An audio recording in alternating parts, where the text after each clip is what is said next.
Hey, friend. I had to do it. Just in this video, I am introducing, I released some postcards that you can send to your friends, to your girlies, to your guy friends, to your grandchildren. I created these paintings via my third watercolor book, Everyday Watercolor Seashores, and I wanted to just talk about what is included inside the postcard box. There's there's 100 postcards in here. It's actually a set of 25 that repeats 4 times. Is that how many? Yeah, okay. 25 into 100 4 times. Okay, math. We're mathing.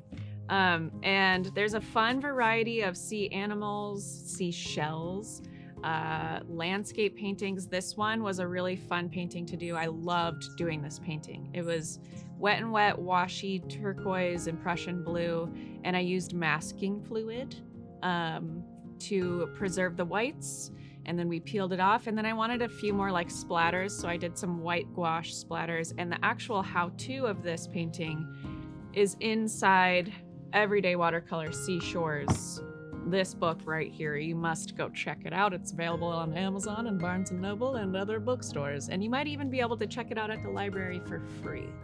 So perks.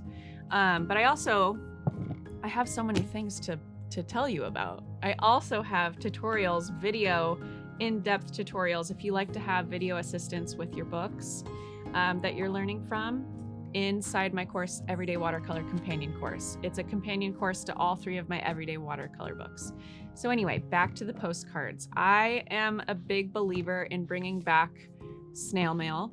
So we have a little place for the stamp, we have a little place for the address, and a little note place. So you can just send a cute little, hey, been thinking of you. Because, you know, we all love checking the mail and opening up a cute little note from a friend or a family member. And hearing from people via snail mail is just so much more fun than getting a bombardment of notifications all the time. So there's 100 postcards in here. I have this cute humpback whale. This is another one that was really fun to paint. I actually have a really good tutorial on my channel here of a whale if you'd like to check that out. And they're all on really thick, nice cardstock. I've got, this painting is from Shaw's Cove in Laguna Beach, which is a beach close to where I grew up, so it's really special and close to home. One of my favorite beaches to go to if you've ever been to Laguna Beach or you're planning to visit one day, make sure you check out Shaw's Cove. There's this like jutting out section of land. Whatever. That's probably not what it's called, but it juts out and it's a section of land. And there's this clearly very wealthy person who just lives on this cliff overlooking this beach. And I'm like, damn, must be nice. And then we have a little fisherman boat that's at sunset. That was a nice, fun one to paint as well. So again, if you want to have a little companion to your Everyday Watercolor Seashores book and learn how to paint the postcards, this is the cover of the Seashores book. That's one of the postcards. And then we have some loose like whale and fish prints with some fun colors. Also the friggin' jellyfish, the star of the show right here, baby. There's a fly buzzing in my face. Jellyfish. This jellyfish was super fun to paint. I think I did it for, I did do it for Everyday Watercolor Companion Course. It's in my book, so the step-by-step is outlined inside Everyday Watercolor Seashores. But again, like I said, if you like to have a video companion so you can like really see all the angles of what I'm doing, check out Everyday Watercolor Companion Course. There's a lesson on this guy and also the lobster, which was so fun to paint, which I also think is in here too. We've got an octopus. So one thing that's really fun, well, I don't know if I would say fun is the word, but I feel proud of the effort that I put into the book writing process, because with a how-to book, obviously it's very different writing style and also just formatting and all the things than like writing a memoir or a nonfiction book or anything like that. With a how-to book, I have to show my step-by-step process. And as you guys know, if you're on this channel and you're trying to learn watercolor, there's a lot that needs to stay wet in order to use that blooming and blending with wet and wet technique. And so I had to do some of these paintings like 10 different times, like the same steps, but over and over again, because this is hard to describe, but I had to show like what it looks like wet, but I had to wait for it to dry so I could scan it. So then I would have to do that step over and over again in order for it to be wet for the next step that I needed to show. Does that make sense? So anyway, a lot of blood, sweat, and tears, maybe not blood, but definitely sweat and tears went into writing these everyday watercolor books, not just the Seashores one.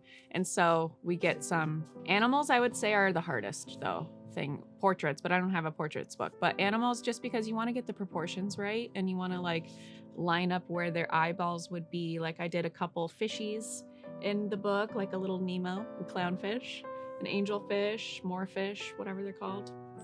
And I would say animals are the trickiest. This lobster was really fun. This is something that I cover in the book, obviously, but also inside Everyday Watercolor Companion Course. So like I said, there's 100 postcards, and I am just, along with cursive writing, the art of snail mail is just disappearing right before our eyes, and it makes me absolutely depressed. Like, it's just one of those things that I think we should cherish and pursue protecting with at all costs. Like it should be preserved. You know, keeping postal office people in business. They'll be in business because people are still getting paper bills for no reason. Like the amount of junk mail that we get. And it's just so nice to find something that's not junk mail.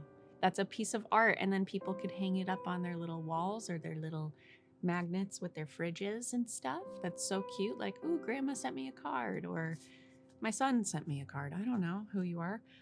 So anyway, be a part of the movement of keeping snail mail alive by buying Everyday Watercolor Seashores postcards at your local stationery store today.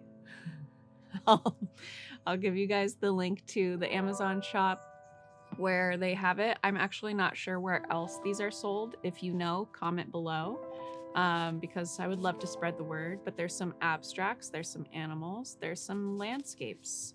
Little surfer guy that's upside down.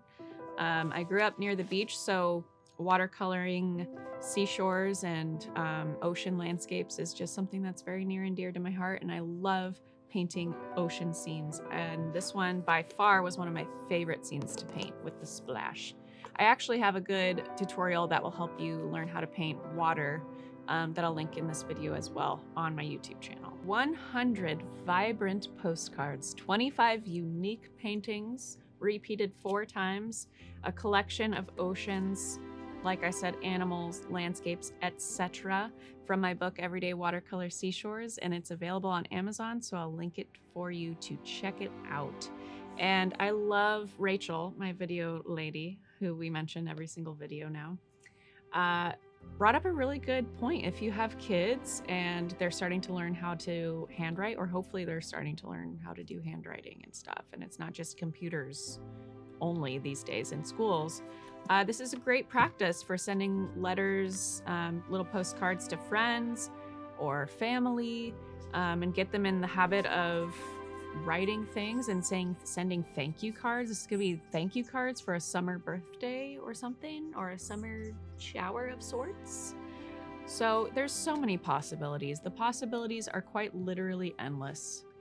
You can keep a set for yourself, like just the 25, and then the rest of the 25s, the 75 that are left, you could mail out, because 100 is quite a lot. You kind of need to know a lot of people, or maybe you repeat and you send them different artwork ones.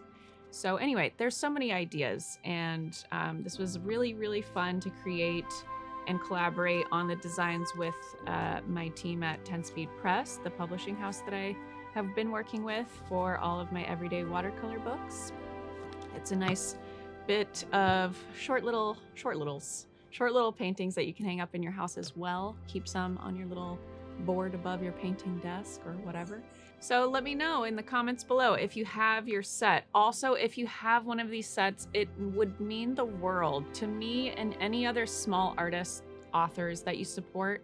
If you could leave a review on Amazon, that literally helps, of any of my books. If you have them and you love them, please leave a review on Amazon. It just helps it get into more algorithms more feeds when people are searching for watercolor books and things like that. And it just also helps me with understanding feedback and knowing what to put in or not put in for my next book.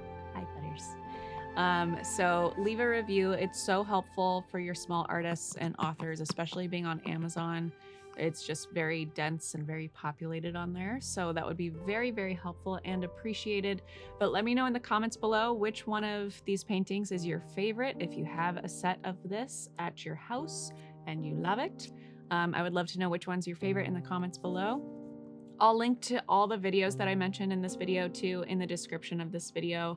So the painting the water, how to learn how to paint, whatever else I mentioned, I'll make sure to go back and watch it and link to them. And all the supplies that I use are always linked in the descriptions as well. So make sure you check that out and my Everyday Watercolor Companion course. And as always, thank you so much for watching these videos, and I'll see you in the next one.